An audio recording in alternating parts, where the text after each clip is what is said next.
October 5ஆம் தேதி முதல் உங்கள் ஜெயச்சந்திரன் இப்பொழுது மிக பிரம்மாண்டமாக கீழ்கட்டளையில்.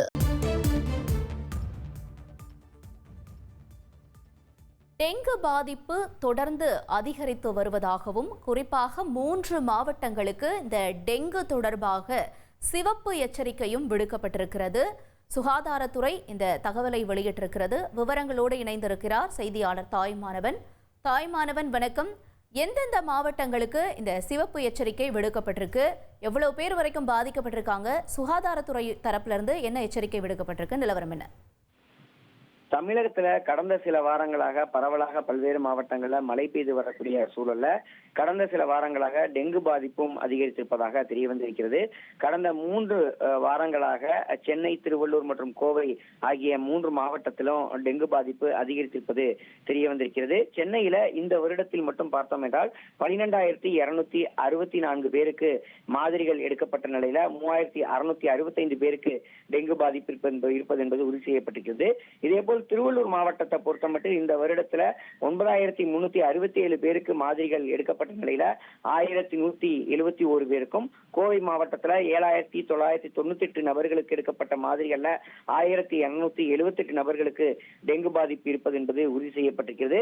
வடகிழக்கு பருவமழை வேறு துவங்க இருக்கக்கூடிய ஒரு சூழல்ல தமிழ்நாடு சுகாதாரத்துறையின் சார்பில் நோய் தடுப்பு நடவடிக்கைகளை மேற்கொள்வதற்கு பொது சுகாதாரத்துறை இயக்குனர், மாவட்ட சுகாதாரத்துறை இணை இயக்குநர்களுக்கு உத்தரவை வழங்கியிருக்கிறார். கடந்த 2-3 வாரங்களாகவே டெங்கு தொற்று எண்ணிக்கை அதிகரித்திருப்பதாகவும், இதுவரை 15,000க்கும் மேற்பட்டோர் டெங்குவால பாதிக்கப்பட்டிருப்பதாகவும் தகவல் என்பது வெளியிடப்பட்டிருக்கிறது.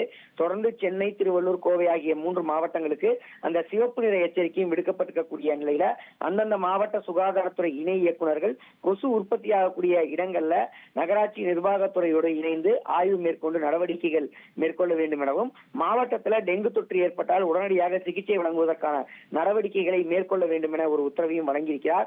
மேலும் அனைத்து மாவட்ட அரசு மருத்துவமனை மற்றும் மருத்துவக் கல்லூரிகள்ல, தனியார் மருத்துவமனைகள்ல டெங்கு பாதிப்பு ஏற்பட்டால் மருத்துவர்கள் தீவிரமாக கண்காணிக்க வேண்டும் எனவும், தொடர்ந்து டெங்கு பாதிப்புகள் தொடர்பான தகவல்களை உடனுக்குடன் மாநில பொது சுகாதாரத்துறைக்கு அனுப்ப வேண்டும் என்ற ஒரு வழிகாட்டுதலும் வழங்கப்பட்டிருக்கிறது.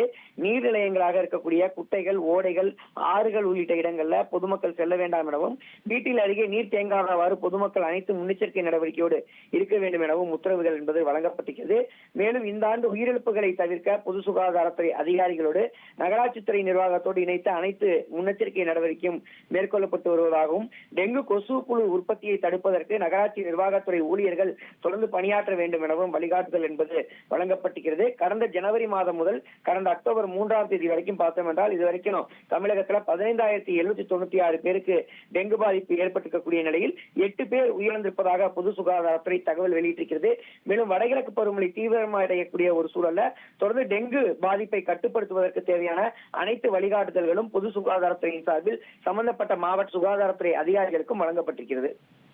தகவல்களுக்கு நன்றி தாயுமானவன்.